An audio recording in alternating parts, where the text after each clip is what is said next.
Olá, meus amigos e minhas amigas, tudo bem com vocês? Eu sou Gustavo Eugênio do CGE Consultoria e Estudos Jurídicos e hoje, pessoal, eu estou aqui de volta para dar continuidade a mais um vídeo dessa série de vídeos voltadas às dicas, às super dicas que o aluno do OAB e que o estudante de direito e, por que não, o advogado e a advogada que estão entrando na prática trabalhista precisam saber, precisam conhecer para passar na prova do OAB e também se tornar uma grande advogada e um grande advogado.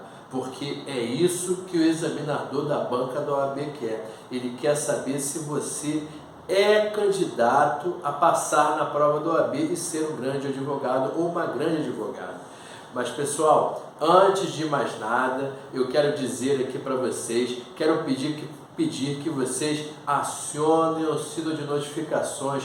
Peço que vocês dêem um like nesse vídeo e compartilhem esse vídeo para que outras pessoas também tenham acesso a esse conteúdo do direito do trabalho e processo do trabalho. No vídeo de hoje, meus amigos, eu vou conversar com vocês sobre a ação rescisória na Justiça do Trabalho. Pois é, pessoal, esse tema é um tema muito importante porque é aquela pergunta: será que a ação rescisória ela cabe na prática trabalhista, ela cabe no processo do trabalho? E é isso que eu vim falar aqui para vocês. Você sabe muito bem que a ação rescisória, como dizia o saudoso professor Lieberman, ele nos falava que a ação rescisória ele tinha corpo de ação, mas natureza de recurso.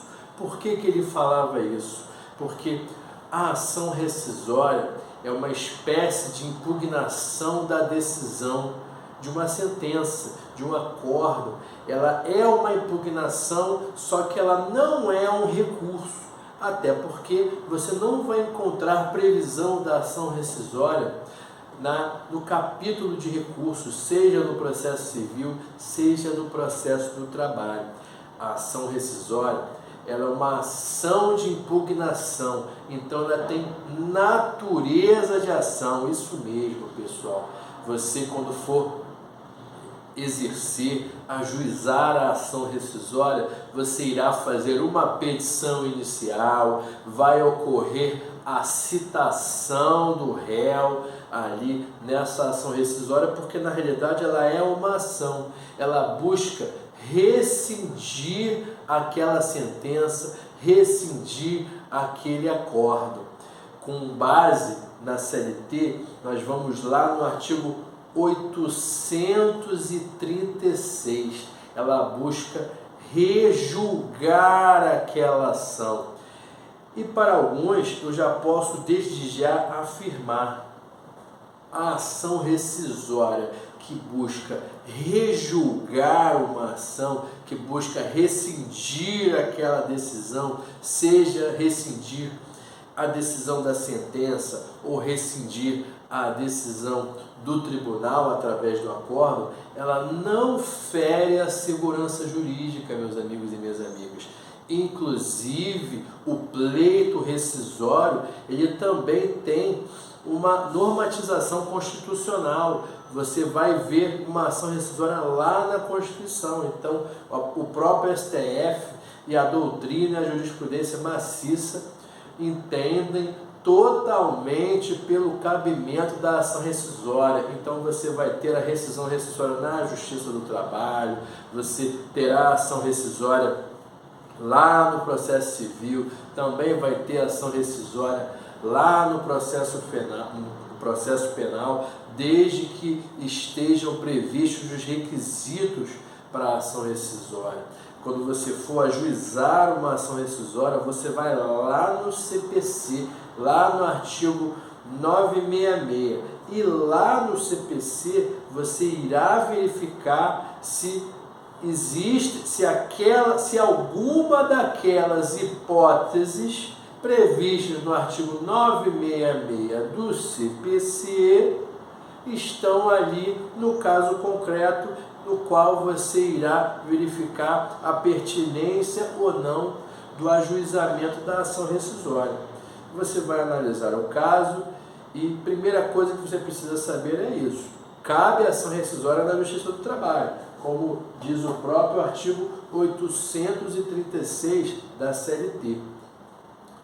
Aí você vai verificar se há a hipótese dessa ação rescisória, se o seu caso em concreto ele se enquadra em alguma daquelas hipóteses. Se não me engano, são 8 hipóteses previstas no CPC da possibilidade de ação rescisória. Por exemplo, a ação que fere coisa julgada, uma ação que haja dolo ou coação, uma ação que tenha concussão, prevaricação, conluio entre as partes, uma ação que tenha a possibilidade, seja verificado erro do juiz na análise das provas. Uma outra informação também cabe à ação rescisória, pessoal.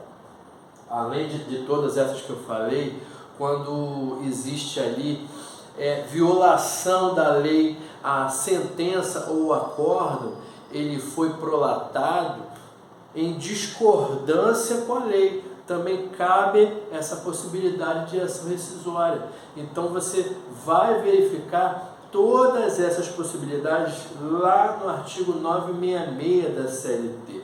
Aí você já foi lá, já viu o cabimento da ação rescisória da CLT, já verificou que no caso concreto existe essa possibilidade conforme as hipóteses do artigo 966, aí você vai fazer a petição da ação rescisória, a petição inicial da ação rescisória.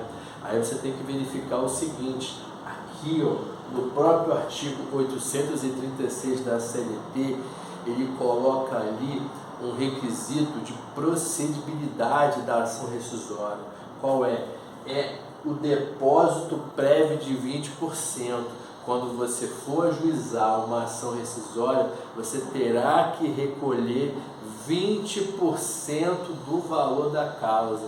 Isso é procedibilidade. Se você não promover, não recolher essas custas, esse depósito prévio do valor da causa no importe de 20%, provavelmente, se você não justificar que o seu cliente ele faz jus à gratuidade de justiça, né, como diz a própria lei, miserabilidade, comprovar a miserabilidade da parte, se você não comprovar isso, ele vai indeferir a sua ação rescisória, porque você não preencheu um dos requisitos de procedibilidade, que é o recolhimento desse depósito prévio de 20%, meus amigos. E vamos lá, vamos falar mais um pouco sobre a ação rescisória, vamos falar sobre o artigo 831.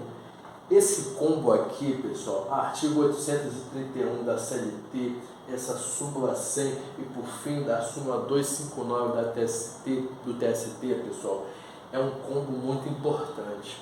Inclusive, é um combo que cai em concurso público, cai em prova da OAB. Então presta bem atenção. O artigo 831 da CLT, pessoal, ele vai dizer que os termos de conciliação da Justiça do Trabalho, pois é, aquele acordo que você faz lá na Justiça do Trabalho, você sabe muito bem que na Justiça do Trabalho ela preza como um dos objetivos principais a realização de acordo, e é muito comum que haja esse acordo. Então, esse termo de acordo que você faz na Justiça do Trabalho, ele é irrecorrível. Você, infelizmente, se você realizar um acordo na Justiça do Trabalho e depois se arrepender, não dá para você recorrer. E por ser irrecorrível, só caberá a ação rescisória. E essa informação, ela também está sumulada na súmula 100, item 5 do TST. A súmula 100, o verbete sumular número 100 do TST, ele tem vários itens ali, várias hipóteses. E no item 5, ele vai corroborar com essa informação do parágrafo único do artigo 831 da CLT. Salvo para a Previdência, esse termo de conciliação é irrecorrível, meus amigos. Por essa razão, vai caber aqui a súmula 259 do TST, que vai prever a possibilidade de ajuizamento da ação rescisória. Por quê? Por que eu coloquei esse termo de como? Porque eu sempre digo para vocês que é uma interpretação sistemática. Você vai começar lendo o artigo 831, parágrafo único, vai ler o artigo 100, que vai corroborar, e eles vão te levar para o verbete sumular 259 do TST. Porque assim, vamos parar para pensar, se o termo de conciliação ele é irrecorrível, o que vai acontecer? Você vai morrer ali na praia, você tem que deixar isso acontecer, não há nenhuma outra possibilidade de você reverter isso, né? Digamos que, por exemplo, você fez um acordo ali, só que você estava sendo coagido, ou, por exemplo, como diz um dos incisos do artigo 966 da CLT, você não sabia da informação, você não tinha um documento importante antes desse termo de conciliação. Aí um tempo depois, 4 meses depois do acordo, você descobriu uma informação importantíssima. É uma das hipóteses, uma prova nova. Ele diz que cabe, uma das hipóteses do 966 fala de prova nova. Você descobriu uma prova nova, ou você foi coagido, ou você descobriu que o juiz estava impedido, ou você descobriu ali uma prevaricação, um conluio. Então, você vai, às vezes o juiz, ele é parente da parte.